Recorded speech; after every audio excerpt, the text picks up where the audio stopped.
ஆப்கி அதாலத்ல cricket star Harbhajan Singh மீது உள்ள அடுத்த குற்றச்சாட்டு. இவருக்கு ரொம்ப சீக்கிரமாவே கோபம் வந்துடுது. ஹர்பஜன் சரித்திரங்களை எழுதும் போது ஃபீல்ட்ல ரொம்ப அதிகமா கோபப்படுறது ஹர்பஜன் சிங் தான் எழுதுவாங்களா என்ன? அப்படி இருக்குமா? இல்லை சார், என்னை விட அதிகமாக நிறைய பேர் இருக்காங்க. அவங்களுக்கு பயங்கரமாக கோபம் வரும். அண்டு அதாவது நான் விளையாடும் போது பார்த்தீங்கன்னா காம்படிட்டிவ் ஜோனில் தான் இருப்பேன். அப்போ வந்து பார்த்தீங்கன்னா என் மைண்டில் ஒரே ஒரு விஷயந்தான் ஓடிக்கிட்டு இருக்கும். அதாவது நான் இந்தியாவை எப்படி ஜெயிக்க வைக்கணும்னு. அண்டு அதுக்காக தான் நான் உயிரை கொடுத்து கிரிக்கெட் விளையாடுறேன். சில நேரங்களில் என்னையே அறியாமல் கோவங்களும் வந்துடுது. ஆனால் அதுக்கு சில நேரங்கள்ல, அதாவது ஆரம்பத்துல நீங்க புதுசா வந்தப்போ ரிக்கி பாண்டிங்கோட சண்டை போட்டிருக்கீங்க, திட்டி இருக்கீங்க. சார் அவரும் என்ன திட்டினார் சார்.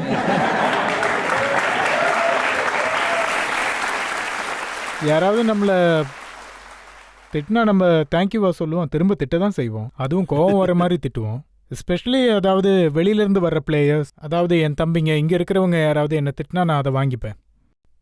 அதை ஆஸ்திரேலியன்ஸை பார்த்தா உங்களுக்கு பயங்கர கோவம் வருமா? லேமனை கூட நீங்க ரொம்பவே ஏதோ திட்டிங்களா? ஆஸ்திரேலியன்ஸ் எல்லாம் பார்த்தீங்கன்னா எப்பவும் அவங்க தான் ரொம்ப சுப்பீரியர்னு நினைப்பாங்க. யாராலையும் அவங்கள தோக்கடிக்க முடியாதுன்னு நினைப்பாங்க. மற்றவங்கள அதிகமாக டாமினேட் பண்ண நினைப்பாங்க. ஆனால் நான் வந்திருக்க ஜென்ரேஷன் பார்த்தீங்கன்னா நான்லாம் எதுவும் கற்றுக்கல. நான் பஞ்சாப்ல இருந்து வந்தவன். பஞ்சாப்காரங்கெல்லாம் கொஞ்சம் கம்பீரமாக தான் இருப்பாங்க. மனசில் நினைக்கிறத மறைக்காம நேரடியாக சொல்லிடுவாங்க. யாரையும் தப்பா பேசவும் கூடாது, தப்பா கேட்கவும் கூடாது. அந்த மாதிரி இருக்கும்போது நம்ம முன்னாடி யாராவது தப்பா பேசினா நம்ம யாருன்றதை காட்ட வேண்டியதா இருக்கே, என்ன பண்றது? லெமன் கிட்ட நீங்க என்ன பண்ணீங்க? அப்ப நீங்க பேட்டிங் தானே பண்ணீங்க? பேட்டிங் பண்ணும்போது அவன் என்ன கிண்டல் பண்ணிக்கிட்டே இருந்தான். ஒரு தடவை ஒன்று சொல்லுவான், அப்புறம் இன்னொன்று ஒன்று சொல்லுவான். நானும் ரொம்ப கண்ட்ரோலாக இருந்து பார்த்தேன், ஆனால் என்னால் முடியல. பாவம், அவனோட வயிறு வேற ரொம்ப பெருசாக இருந்தது. அண்டு நாடா வேற ரொம்ப ஆடிக்கிட்டே இருந்தது, சக்தி கபூருக்கு ஆடுற மாதிரி. ஸோ அவன் ஏதோ வாய்க்கு வந்த மாதிரிலாம் பேசிகிட்டு இருந்தான். பாதி தான் எனக்கு புரிஞ்சுது. இங்கிலீஷ்ன்றதுனால எனக்கு சரியாக புரியல. நான் ரொம்ப கடுப்பாயிட்டேன். ஆனால் அவன் வாயவே மூடலை. நான் கடுப்பில் அவனை பார்த்தேன், ஆனால் எனக்கு என்ன பண்ணுறதுன்னு தெரியல. அவன் வயிறு தெரிஞ்சுது. ஆர் யூ ப்ரெக்னென்ட்னு கேட்டேன்.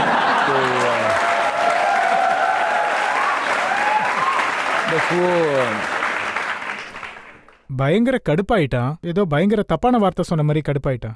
அப்புறம் அதை ஷேன்வான் கிட்ட போய் சொன்னான். ஷேன்வான் அதை கேட்டு சிரிக்க ஆரம்பிச்சிட்டான். ஷேன்வான் என்கிட்ட வந்து நீ இப்படியா சொன்ன அப்படின்னு கேட்டாரு. I feel he's look at stomach அப்படின்னு. ஏன்னா பிளேயர்ஸுக்கெல்லாம் தொப்பை இருக்கக்கூடாது, நல்ல ஃபிட்டாக தான் இருக்கணும். ஆனால் பட் எனியோ தட் வாஸ், நான் எதுவும் தப்பாலாம் சொல்லிடலை. மெக்ராத்தி நீங்க சும்மா விட்டு வைக்கல. மெக்ராத் என்ன வச்சு செஞ்சாரு. அவர் ஒவ்வொரு பாலையும் போட்டதுக்கப்புறம் கிளிப்பிங் எடுத்து பார்த்தீங்கன்னா தெரியும். அவர் ஏதாவது ஒரு வார்த்தை என்ன சொல்லிக்கிட்டே இருப்பார். அன்னைக்கு நான் பேட்டிங் ஒழுங்காக தான் பண்ணிக்கிட்டு இருந்தேன். அவருக்கு என்ன கடுப்புன்னு பார்த்தீங்கன்னா, அவங்களோட டாப் பேட்ஸ்மேனை நான் அவுட் ஆக்கிட்டேன். நான் வந்து இவங்ககிட்ட மாட்டிக்கிட்டேனேன்னு அவர் நினச்சிட்டார். ஸோ அவர் ஒவ்வொரு தடவையும் ஒவ்வொரு பாலுக்கு அப்புறமும் ஏதாவது ஒன்று சொல்லிக்கிட்டே இருந்தார். அதுக்கப்புறம் நானும் பதிலுக்கு பேச ஆரம்பிச்சிட்டேன்.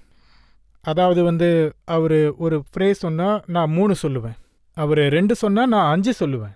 ஒரு ஸ்டேஜில் என்னாச்சுன்னா, சரி விட்டு தள்ளு, இவன் என்ன சொன்னாலும் இதை விட அவன் பெட்டராக வேற ஒன்று செய்ய ஆரம்பிச்சிட்டான் அப்படின்னு விட்டுட்டாரு. அப்போ வந்து ஒரு டைம் வந்துச்சு ஆஸ்திரேலியாவில். அப்போ அவர் என்ன ஸ்லெச் பண்ணுறதை விட்டுட்டாரு. ஏன்னா அவர் எப்போ என்ன ஸ்லெச் பண்ணாலும் நான் அவரோட மற்ற பேட்ஸ்மேனை ஸ்லெச் பண்ணுவேன். அதோட 5-6 விக்கெட்டுன்னு எடுத்துக்கிட்டே இருப்பேன். ஒரு டைமில் அதுக்கப்புறம் என்னாச்சுன்னா, அவர் என்னை பார்த்தா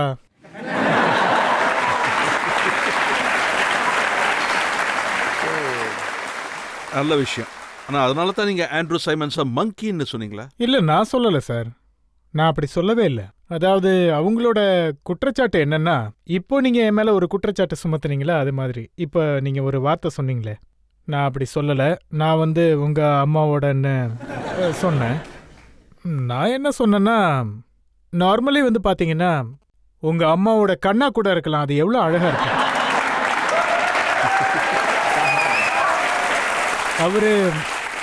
அவர் அடுத்த வார்த்தை கூட கேட்கல. நான் அவர்கிட்ட சொன்னேன் உங்க அம்மா கையால ரொட்டி சாப்பிட ஆசையா இருக்குன்னு. அவரு அடுத்த வார்த்தை கேட்கவே இல்லை. அவருக்கு தான் ஹிந்தி புரியாத. அப்ப எனக்கு மட்டும் எப்படி இங்கிலீஷ் புரியும்?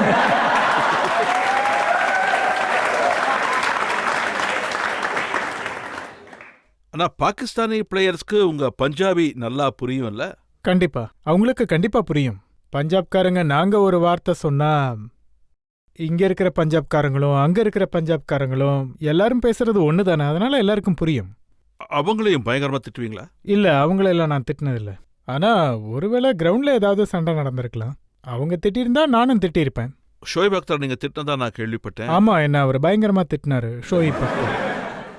ஷோயிப் அக்தர் என்ன மாதிரி நபர்னா, அவரு எங்க கூட நல்லா மிங்கிள் ஆகி நல்லா தான் இருப்பாரு. எங்க கூட எல்லா இடத்துக்கும் வருவாரு, போவாரு, சாப்பிடுவாரு. அதே மாதிரி குடிக்கலாம் மாட்டாரு, நல்லா சாப்பிடுவாரு. அப்புறம் சாப்பாடெல்லாம் எங்க கூட ஒன்னா தான் சேர்ந்து சாப்பிடுவாரு. அப்போ நாங்க கொஞ்சம் ஓவரா க்ளோஸ் ஆயிட்டோம்.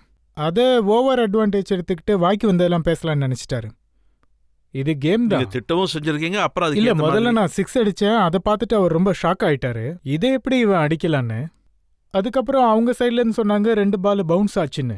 அவரு கிளம்பிட்டாரு. அதுக்கப்புறம் போய் என்னென்னவெல்லாம் சொல்ல ஆரம்பிச்சிட்டாரு. அதுக்கப்புறம் நானும் அவருக்கு பதில் கொடுத்தேன். அவர் எப்படியெல்லாம் நான் திட்ட ஆரம்பிச்சாரோ நானும் அவர் பதிலுக்கு திட்டினேன். நான் ஒன்றும் குறைஞ்சவன் இல்லை. பட் கேம் முடிஞ்சதும் திரும்பவும் சாயந்தரம் எல்லாரும் ஒன்னா தான் உட்காந்துருந்தோம். அவரை பத்தி நீங்க சொன்னதெல்லாம் இங்க பப்ளிக் கிட்ட பேச முடியாது, உங்களால சொல்ல முடியாது. இல்ல, அது என்ன விஷயம்னா, பப்ளிக்கா அந்த மாதிரி பண்ணிருக்க கூடாது. அங்கேயும் சரி, இப்போ என்னால அதை சொல்ல முடியாது. அந்த விஷயத்த நினைச்சா எனக்கும் ரொம்ப கஷ்டமா தான் இருக்கு. ஒருத்தர் நல்ல ஃப்ரெண்ட்ஸா இருந்தும் அந்த மாதிரி பப்ளிக்லி அப்படிலாம் ஒரு பேசிருக்க ஃப்ரெண்டா கூடாது. இருந்தும் ரூமுக்குள்ள பூந்து உங்களை அடிப்பேன்னு சொன்னாராமே அவர், நான் கேள்விப்பட்ட உண்மையா? ஆமா, நான் ரூம்குள்ள புகுந்து உன்னை புரட்டி போட்டு அடிப்பேன்னு சொன்னாரு. அதுக்கு நானும் வா சரி 2ல 1 பாத்துடலான்னு சொன்னேன். ஆக்சுவலி நான் ரொம்ப பயந்து போயிட்டேன். ஏன்னா அவரு ரொம்ப பாடி பில்டர் மாதிரி இருக்காரு. ஸோ அவரு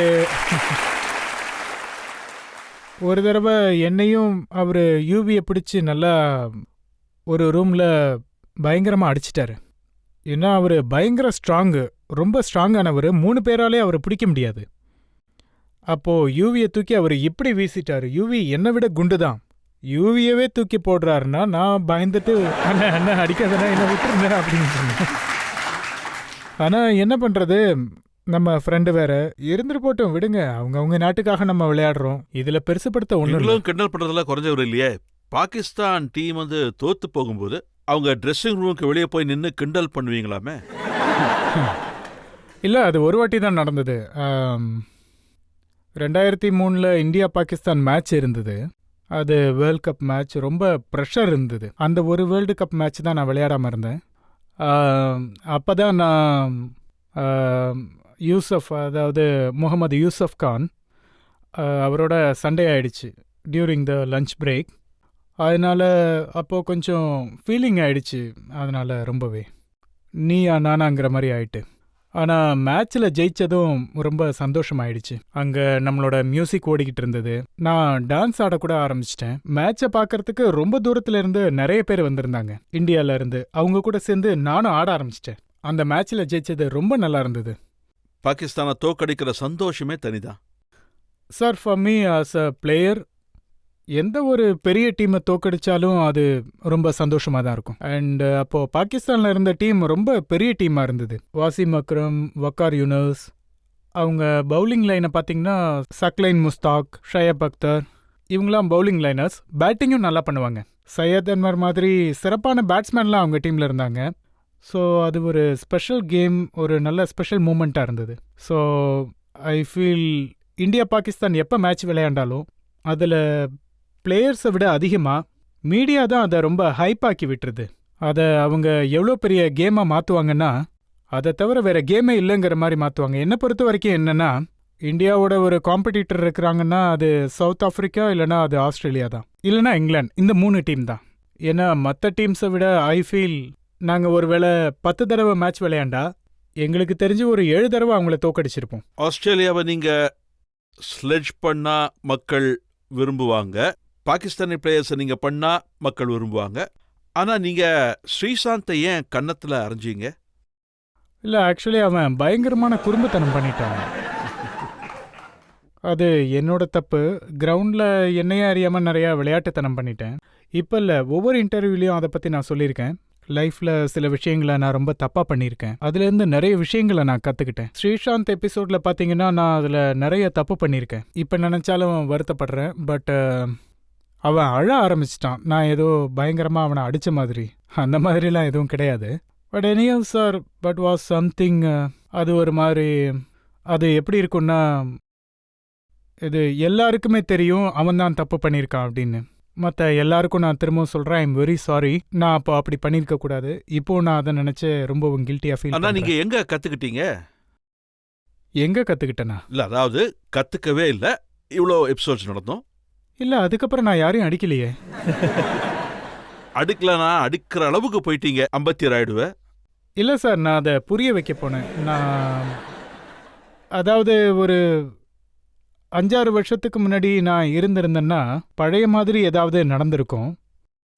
நம்ம ஏதாவது ஒரு கிரவுண்டில் விளையாடும்போது பல தடவை மிஸ்ஃபீல் பண்ணுவோம். நானும் பண்ணுவேன். பவுலர்கிட்ட நிறைய திட்டு வாங்கியிருக்கேன். அப்புறம் நான் இங்கே இருக்கிற யங்ஸ்டர்ஸ் எல்லாருக்கும் நான் ஒரு அட்வைஸ் கொடுக்க விரும்புகிறேன். கிரவுண்டில் எல்லாருமே எஃபர்ட்ஸ் போடுவாங்க. But the heat of the மூமெண்ட்டில் நமக்கு தோணுச்சுன்னா அந்த பால் அவன் பிடிச்சிருக்கணும்னு. அப்போ நீங்கள் ஆஸ் அ பவுலராக அப்படி ரியாக்ட் பண்ணக்கூடாது. ஆனால் அப்படி நடக்கும். ஒருவேளை பவுலர் பண்ணால் ஃபீல்டர் அப்படி ரியாக்ட் பண்ணக்கூடாது. நிறைய தடவை ட்ரெஸ்ஸிங் ரூமில் போய் இந்த மாதிரி பேச வேண்டியது இருக்கும். நம்ம அந்த சிக்ஸரை பிடிச்சிருக்கலாம்ல அப்படின்னு. சரி பரவாயில்ல விடுங்க பார்த்துக்கலான்ருவோம். ஸோ நெக்ஸ்ட் டைம் முயற்சி பண்ணுங்க. அந்த டைமில் நீங்கள் ரியாக்ட் பண்ணக்கூடாது. பவுலர் ஏதாவது சொன்னால் நீங்கள் அமைதியாக இருங்க. அதே மாதிரி ஃபீல்டர் ஏதாவது சொன்னால் உங்களோட இந்த ஆங்கிரி யங் மேன் புக்கை இப்போ விராட் கோலி தான் ஃபாலோ பண்றாராமே. அவரு ரொம்ப கோவப்படுறாரு சார். அது ஆங்கிரி யங்மேன்ற புக்கா இல்லை அதை ஒரு பேரார்வம்னு கூட சொல்லலாம். நீங்கள் அதை ஆங்கிரி யங்மேன் புக்குன்னு சொல்கிறீங்க. பேரார்வம்ங்கிறது ஒருத்தருக்கு உள்ளே இருந்து வர இன்ட்ரெஸ்டாக தான் இருக்கும். அவங்கள பொறுத்த வரைக்கும் வெற்றி தான் எல்லாமே. அதுக்காக என்ன வேணாலும் பண்ணுவாங்க. அப்படி தான் விளையாண்டுருக்கேன். அண்ட் குட் டு see நம்ம Virat Kohli. The way he conduct himself, I feel it is brilliant. So this is the way forward. கிரிக்கெட்டில் நல்ல பாடி லாங்குவேஜோட போகணும். இந்தியாவுக்காக போராடணும். இந்தியாவுக்கு நம்ம ஒரு நல்ல ரிசல்ட்டை கொடுக்கணும். அந்த மாதிரி ஒரு நல்ல ஸ்பிரிட்டை நம்ம கொடுக்கணும். அது விராட் கோலி அதை என்கிட்ட இருந்து எடுத்திருந்தாலும் இல்லை அவருக்குள்ளவே அது இருந்தாலும், which is the great sign for Indian cricket to take Indian cricket to different types. ஆனா அவ்வளவு அக்ரெசிவா இருக்கக்கூடாதுன்னு நிறைய பேர் சொல்றாங்களே. அதாவது ஒவ்வொரு மனுஷங்களுக்கும் அவங்களோட லிமிட் என்னன்னு நல்லாவே தெரியும். மற்றபடி பார்க்குறவங்க ஏதாவது சொல்லிக்கிட்டே தான் இருப்பாங்க. அது அவங்களோட வேலை. ஸோ வாழ்க்கையை நம்ம அதுக்காக வாழ்கிறோமா இல்லை நமக்காக வாழ்கிறோமாங்கிறத நாம தான் டிசைட் பண்ணிக்கணும். ஆனால் ஓவர் த லிமிட் எதுவுமே இருக்கக்கூடாது. சாப்பாடு அதிகம் சாப்பிடக்கூடாது, ஏன்னா அதுவும் ஜீரணிக்காது. ஸோ அக்ரெஷனும் அதிக அளவுக்கு வச்சுக்கணும். அது உங்கள் நல்லத்துக்காக மட்டும்தான் இருக்கணும். நீங்க உண்மையிலேயே ஒரு ரொம்ப நல்ல விஷயம் சொல்லியிருக்கீங்க. விராட் கோலி ஒரு அற்புதமான பிளேயர். அவர் இந்தியன் கிரிக்கெட் ஸ்டாண்டர்டை உயர்த்தி இருக்காரு. இல்லை நீங்களும் அதுக்கு நிறைய கான்ட்ரிபியூட் பண்ணியிருக்கீங்க. இப்போ நீங்க தான் எல்லாரையும் விட சீனியர் பிளேயர். விராட் கோலி இதே மாதிரி அக்ரெசிவா விளையாடணும்னு தான் எல்லாரும் எதிர்பார்க்குறாங்க. மக்கள் யாராவது கேள்வி கேட்க விரும்புறீங்களா? அவர் அங்க நீங்க சார் எல்லாருக்கும் தெரியும் நீங்க ஒரு நல்ல பேட்ஸ்மேன் அண்ட் ஒரு நல்ல பவுலர்னு. சார் அந்த பிட்ச் நீங்க என்ன விளையாட ஆசைப்படுறீங்க? ஒரு பேட்ஸ்மேனாவா இல்லை பவுலராவா சார்? ஸோ பாருங்கள், நான் ஃபஸ்ட்டு பவுலர் தான்.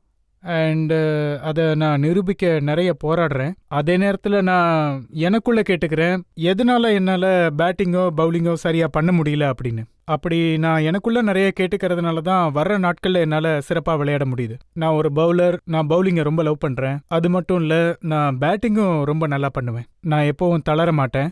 எதாக இருந்தாலும் ஃபேஸ் பண்ணுவேன். முடிஞ்ச வரைக்கும் நான் எதிர்த்து நிற்பேன். நீங்க ஃபர்ஸ்ட் டைம் இந்தியன் டீம்ல செலக்ட் ஆனப்போ உங்களோட பேரண்ட்ஸ் ரியாக்ஷன் எப்படி இருந்தது? என் அப்பா அம்மா ரொம்ப சந்தோஷப்பட்டாங்க, ரொம்ப பெருமைப்பட்டாங்க. ஆனால் அவங்களால நம்பவே முடியல. ஆனால் அது நடந்துச்சு. அப்படி செலக்ட் ஆனதை என்னாலையும் நம்ப முடியல. என்னோட டேடிக்கு ஃபோன் வந்துச்சு. என் ஃப்ரெண்ட் அரவிந்த் சிங் அப்போது என் டீமில் இருந்தார். அவருக்கு ஃபோன் வந்துச்சு. அப்போது எங்கள் வீட்டில் ஃபோன்லாம் கிடையாது. அதாவது பக்கத்து வீட்டில் போய் தான் ஃபோன்லாம் பேசணும்.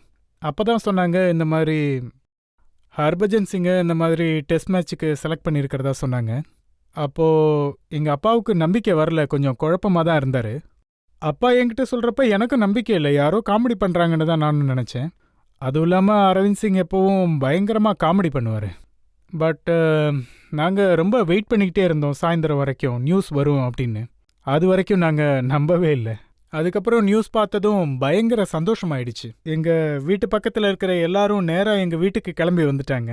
அது ரொம்ப அற்புதமான மூமெண்ட். அதாவது அந்த டைமில் என்னோட லைஃப்பில் அந்த நாள் ரொம்ப மறக்க முடியாத ஒரு நாளாக தான்.